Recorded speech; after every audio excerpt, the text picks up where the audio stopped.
चलें जी, एक बड़ा कॉम्प्रिहेंसिव नेचर का क्वेश्चन है, लंबा चौड़ा सवाल, पेबैक पीरियड के ऊपर भी है, ये एआरआर के ऊपर भी है। आएँ ज़रा इसको सॉल्व करते हैं। ये आईसीएडब्ल्यू का क्वेश्चन है, ठीक है। ये कह रहे हैं जनाब, Staedtler is an ambitious young executive who has recently been appointed to the position of financial director of paradise company, ठीक है जी। सर एक कंपनी में एक बंदा डायरेक्टर अपॉइंट हुआ है, ठीक है जी। अच्छा, नीचे से सवाल की रिक्वायरमेंट क्या है? आपने पेबैक पीरियड कैलकुलेट करना है सारे प्रोजेक्ट्स का, और एआरआर आपने निकालना है सारे प्रोजेक्ट्स का, ठीक। फिर एक स्मॉल कंपनी है पैराडाइज कंपनी, उसमें ये अपॉइंट हुआ है एज एन फाइनेंशियल डायरेक्टर, ठीक है। Stadler regard this appointment as a temporary one. उसने कहा भैया अच्छी परफॉर्मेंस दिखानी है और फिर यहाँ से रफू चक्कर हो जाना है।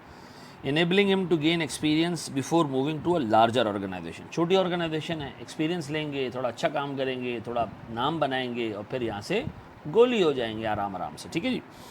His intention to leave this company in 3 years time. चलो जी, इंटेंशन भाई की बिल्कुल क्लियर हो गई कि 3 साल के बाद जो है वो इस कंपनी को हमने छोड़ देना है, ठीक है जी। With its price standing high, और माशाल्लाह ऐसी पोजीशन में उसको छोड़ना जहाँ ऐसी प्राइस हाईएस्ट हो। क्यों? फाइनेंशियल डायरेक्टर की परफॉर्मेंस इसी चीज़ से गेज की जाती है कि उसने कंपनी का जनरल आउटलुक, कंपनी का इंटरनल स्ट्रक्चर और आउटर स्ट्रक्चर किस तरह चेंज किया कि कंपनी की शेयर की प्राइस बढ़ गई। क्योंकि देखो, लोग जो है वो कंपनी के प्रॉफिट्स को देखते हैं, कंपनी के ऑर्गेनाइजेशन सेटअप को देखते हैं, कंपनी के पुराने ट्रैक रिकॉर्ड को देखते हैं, कंपनी के अंदर रिस्क को देखते हैं, और डिसाइड करते हैं कि जी इसकी एक शेयर की प्राइस क्या होनी चाहिए। तो जितना अच्छा काम होगा इन सारे एस्पेक्ट्स के अंदर, उतनी शेयर की प्राइस ऊपर जाएगी। और ये काम फाइनेंशियल डायरेक्टर का होता है कि कंपनी का एक अच्छा आउटलुक प्रेजेंट करे बाहर लोगों में। As a consequence he is particularly concerned that the reported profit of Paradise should be as high as possible in third and final year with the company। इसका मतलब ये पूरा एम रख के बैठा है कि तीसरे साल का प्रॉफिट माशाल्लाह बेहतरीन शो हो, और ये बंदा बेहतरीन प्रॉफिट आखिरी साल दिखा के गोली, ठीक है जी। Paradise has recently raised 3.5 lakh रुपए from a right issue, and the directors are considering 3 ways of using these funds. These are projects A, B and C, ठीक है जी, जिसमें आपने 3.5 लाख रुपए इमीडिएटली इन्वेस्ट करने हैं। तो सर 3.5 लाख रुपए हमारे पास पड़े हैं, हमने अभी रेस किए हैं। 3.5 लाख रुपए में हम सर 3 प्रोजेक्ट्स हमारे सामने, कोई एक प्रोजेक्ट शुरू कर देंगे हम। 1 project only can be undertaken and the equipment for each product will have a useful life equal to the life of the project। ठीक है जी सर, जैसा प्रोजेक्ट वैसा एसेट की यूजफुल लाइफ। स्टेडलर जो है वो सी को फेवर कर रहा है। क्यों? क्योंकि प्रोजेक्ट सी में पहला साल, दूसरा साल, तीसरा साल, तीसरे साल सबसे हाईएस्ट प्रॉफिट स्टेडलर को प्रोजेक्ट सी में नज़र आ रहा है। अगर वो ए शुरू करेगा या बी शुरू करेगा तो इतना प्रॉफिट नहीं होगा थर्ड ईयर में।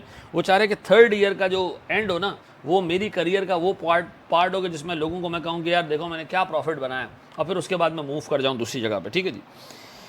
Staedtler favour this project because of higher accounting profit in third year. However, he does not wish to reveal the reason of favoring Project C.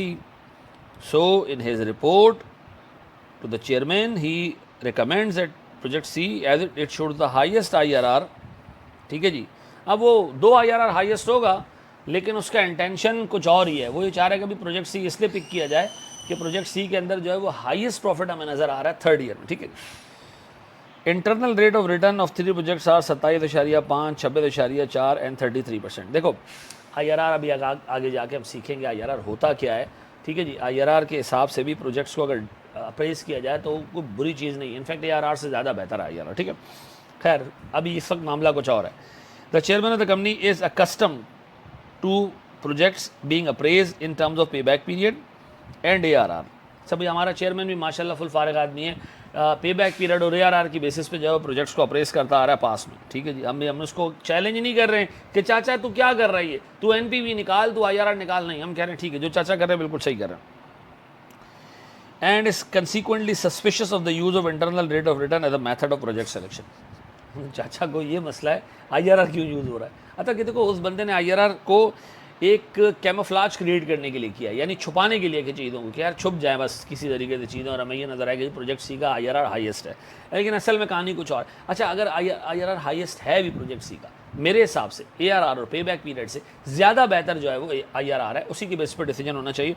लेकिन खैर हम इस वक्त सवाल की मुनासबत से चल रहे हैं। Accordingly the chairman has asked for an independent report on the choice of the project the company's cost of capital is 20% and a policy of straight line depreciation is use to write off the cost of equipment.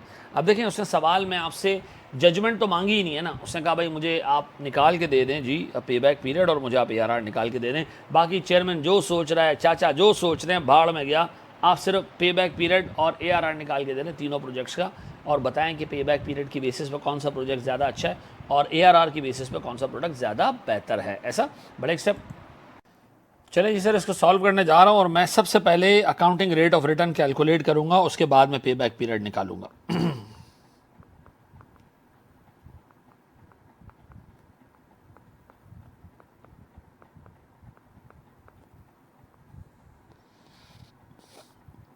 सबसे पहले sir मेरे पास project A का निकालते हैं sir total profit. Total profit कैसे निकलेगा, ये सारे सालों के अमाउंट्स एडअप कर दें आप। अगर आप इन सबको एडअप करते हैं ना मेरे बच्चों, 100, 110, 104, 112, 138, 160, 180, ये आते हैं जी 9,04,000 टोटल प्रॉफिट बिफोर डेप्रिसिएशन। क्योंकि कैश फ्लोज है तो ये आ गया जी 9,04,000। अब इससे मैं डेप्रिसिएशन लेस कर रहा हूँ। अच्छा, डेप्रिसिएशन कितने का होगा भाई, आपने एक एसेट 3.5 लाख का लेना है और फिर उसको फुली जो है वो डेप्रिशिएट कर देना है, तो 3.5 लाख मैं यहाँ से माइनस कर रहा हूँ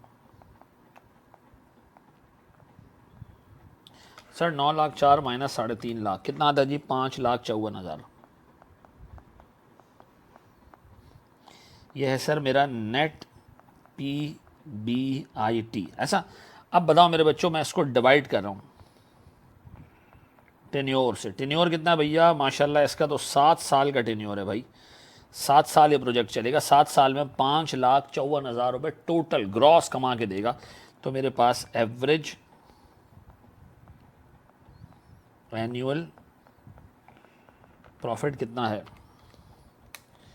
यह है मेरे बच्चों, यह है मेरे प्यारे बच्चों 79,143।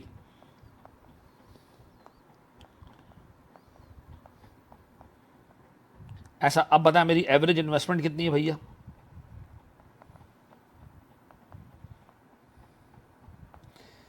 एवरेज इन्वेस्टमेंट सर सीधी सी बात है, ओपनिंग 3.5 लाख की है और एंड तक ख़त्म हो जाएगी। तो ये थोड़ी कह सकता हूँ कि भाई मेरी थ्रू आउट 3.5 लाख की इन्वेस्टमेंट है, आई और ख़त्म भी होगी, तो मेरी एवरेज इन्वेस्टमेंट होनी चाहिए कितनी सर। इन दोनों को एडअप करता हूँ तो ये 3.5 लाख बनते हैं। इसको मैं डिवाइड कर दूंगा बाय 2, कितना आता है सर ये, 1,75,000।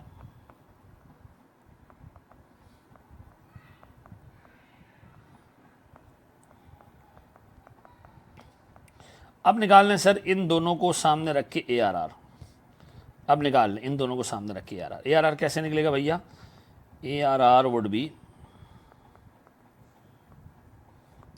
Average profit per annum divided by average investment through out. ठीक है जी।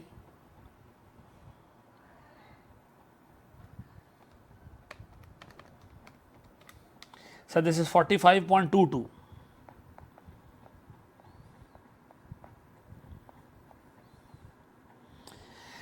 45.22% का सर मेरा ARR है प्रोजेक्ट ए का। ठीक है जी, और ये आपके सामने कैलकुलेट हुआ पड़ा है। अब मैं जा रहा हूं सर प्रोजेक्ट बी के ऊपर।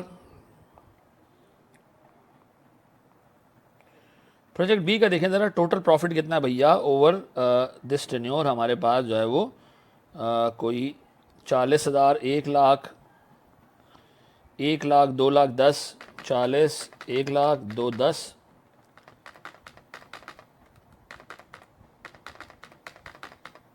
2,60 और 1,60, यह आता है जी 7,70,000 रुपये। 7,70,000 रुपये का मेरा टोटल कैश प्रॉफिट है।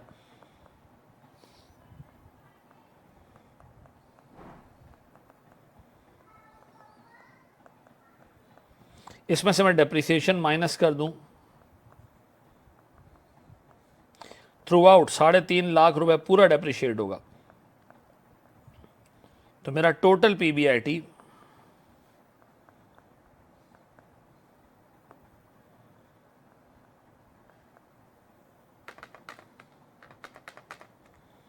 4,20,000। अब बताएं जी, 4,20,000 रुपये मेरा टोटल है, टेन्योर कितना है सर? सर 1 2 3 4 5।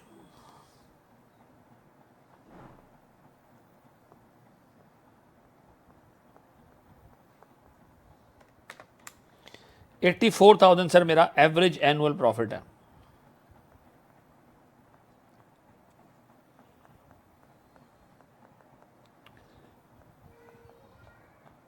अब मेरे प्यारे बच्चों, मुझे बताओ मेरा एवरेज इन्वेस्टमेंट तो वही होगा, क्योंकि सारे प्रोजेक्ट्स के अंदर जो आउटले है वो 3.5 लाख ही है, तो मेरा एवरेज इन्वेस्टमेंट 175,000 ही होगा। तो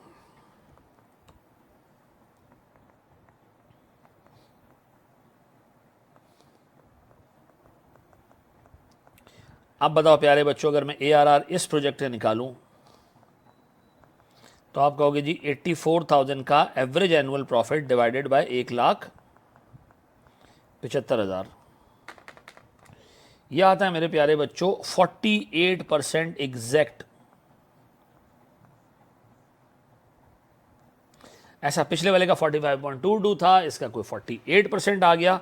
अब हम जा रहे हैं सर प्रोजेक्ट सी पे। देख लें सर, कोई कैलकुलेशन इतनी मुश्किल नहीं है। प्रोजेक्ट सी सर मेरा total cash profit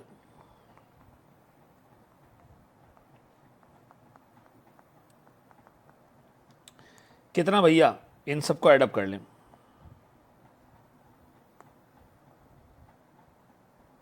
2 lakh, 1.5 lakh, 2 40, 40, 2 lakh, 1.5 lakh, 2 40 और 40, यह आता है जी 6,30,000। 6,30,000 हमारा टोटल कैश बेस्ड इनफ्लो है। मैं इसमें से माइनस करूंगा सर डेप्रिसिएशन, पूरे 3.5 लाख। सर अगर मैं नेट करूं तो मेरे पास PBIT आ जाएगा टोटल, ठीक है जी, टोटल 5 सालों का, 6 सालों का जो भी है, कितना, 2,80,000। टेन्योर कितना है मेरे बच्चों इसमें?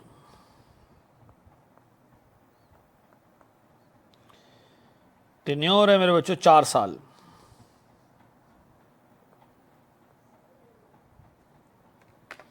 ₹70,000 का मेरा एनुअल प्रॉफिट आता है।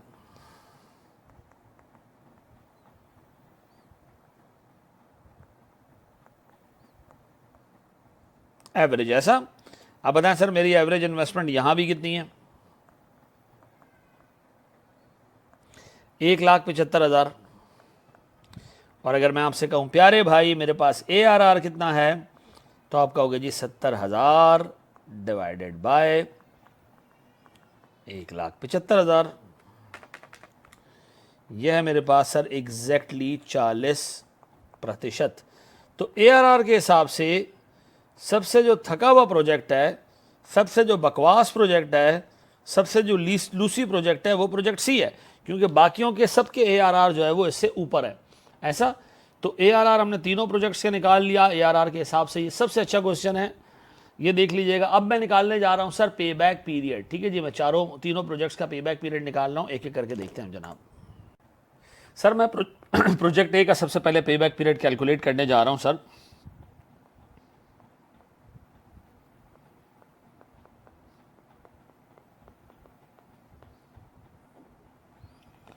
सबसे पहले हमारे पास सर प्रोजेक्ट ए, सर वही छोटा सा टेबल हम बनाएंगे, ईयर ओपनिंग आउटस्टैंडिंग बैलेंस, ठीक है सर। हमारे पास इनफ्लोज और हमारे पास closing outstanding balance, done.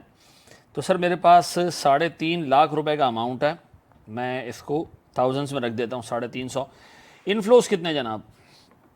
100, 110, 104, sir 100, ये रह जाएगा सर 250। फिर सेकेंड ईयर में सर मेरे पास इनफ्लो है 110, ये रह जाएगा सर मेरे पास 250 माइनस 110, ये आ जाएगा मेरे पास 140 आउटस्टैंडिंग। सर मेरे पास थर्ड ईयर में 104 और फिर 112। थर्ड ईयर में मेरे पास 140 में से 104 रिकवर हो जाएंगे, ये रह जाएंगे जी 36, और आखिरी में शायद गालिबन 112 रुपये का अमाउंट है। सर 100, 110, 104, 112। तो अब देखें चौथे साल में मुझे सर पूरा टाइम चौथा साल नहीं लगाना, 36 है, 112 रुपये आने वाले हैं, ऐसा। तो मैं 76 सरप्लस पे चला जाऊंगा चौथे साल के एंड तक। लेकिन सर मेरे लिए ये रेलेवेंट है कि 36 रुपये मुझे चौथे साल में चाहिए थे और 112 रुपये चौथे साल में टोटल रिसीव हो रहे हैं। तो 36 डिवाइडेड बाई 112, ये मेरे पास आता है मेरे बच्चों 32%, 32.14%। इसका मतलब है सर अगर मैं इसको 12 महीनों से मल्टीप्लाई कर दूं तो मैं कह सकता हूं सर मेरे पास लगभग सर 3 इयर्स एंड लगभग 4 मंथ्स, ऐसा 3.85 बन रहा है। तो मैं इसको राउंड ऑफ करके 4 मंथ्स ले रहा हूँ, ठीक है जी। तो प्रोजेक्ट ए सर 3 साल और 4 महीने में अपना इनिशियल कैपिटल मुझे वापस कर देगा, ऐसा। अब प्रोजेक्ट बी को इवेल्युएट करते हैं सर इसी चीज़ के बेसिस पे। प्रोजेक्ट बी में भी सर इसी तरह हम टेबल बनाएंगे, ईयर, ओपनिंग आउटस्टैंडिंग, इनफ्लोज और मेरे बच्चों क्लोजिंग, ऐसा। तो मुझे एक बात बताएं सर, मेरे पास 3.5 लाख है, 40, 1 लाख 2, 10, ईयर 1 3.5 लाख, इनफ्लो सिर्फ 40 का 310। सर फिर मेरे पास 310 कवर करने के लिए मैं जा रहा हूँ सर सेकेंड ईयर में 1 लाख और फिर 2 लाख 10, 1 लाख करने जाएँ तो 1 लाख करने जाएँ तो सॉरी 1 लाख रिकवर करें तो 210 बचता है, और सर मेरे पास थर्ड में 210 पूरे 210 से रिकवर हो जाता है। तो मेरा पे बैक पीरियड इसमें जनाब सीधा 3 इयर्स ओनली, ऐसा। डन हो गया जी। 2 प्रोजेक्ट्स, ये 210 ही था ना जी, बिल्कुल सर। अब बताएं सर मेरे पास प्रोजेक्ट ए भी ख़त्म, बी भी ख़त्म, अब मैं प्रोजेक्ट सी की तरफ जा रहा हूँ मेरे प्यारे बच्चों। प्रोजेक्ट सी सर मेरे पास ईयर,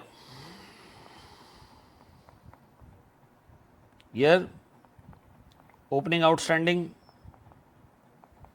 इनफ्लोज और मेरे बच्चों क्लोजिंग, ईयर 1, 2, अमाउंट कितनी है जी 3.5 लाख। रिकवर कैसे करने हैं, 2 लाख और 1.5 लाख। चलो जी, ये तो दो सालों में ही निमटता हुआ नज़र आ रहा है। 3.5 लाख, इनफ्लो 2 लाख का है, 1.5 लाख बच जाएगा, और अगले साल 1.5 लाख के इनफ्लो को 1.5 लाख से नॉक करेंगे तो कुछ भी नहीं बचेगा। तो पे बैक पीरियड हमारा क्या है जनाब, 2 ईयर्स। अब उसने देखा कंक्लूड करने को कहा नहीं तो मैं कंक्लूड करता कि पे बैक पीरियड के लिहाज से जो है वो प्रोजेक्ट सी सबसे बेहतर है, IRR के हिसाब से भी सबसे बेहतर है, ARR के हिसाब से जो है वो सबसे बेहतर हमारे पास गालिबन प्रोजेक्ट बी था, ठीक है जी। लेकिन सर बाकी सारी चीज़ों के लिहाज से प्रोजेक्ट सी सबसे बेहतर है। अगर इस पर एनालिसिस का क्वेश्चन आता तो I would have recommended project C, ठीक है, for reasons other than those mentioned above. जो ऊपर रीजन दिए ना कि भाई वो प्रोजेक्ट सी को इसलिए फेवर कर रहा है कि इसमें आखिरी साल में प्रॉफिट आ रहा है, this would not have been the reason, but all other factors, majority factors, even IRR, even payback period are recommending कि project C is comparatively a profitable product, more profitable product, a more secure product than A and B, ठीक है जी। Done है जी sir. एक step और आगे हम बढ़ते हैं जनाब।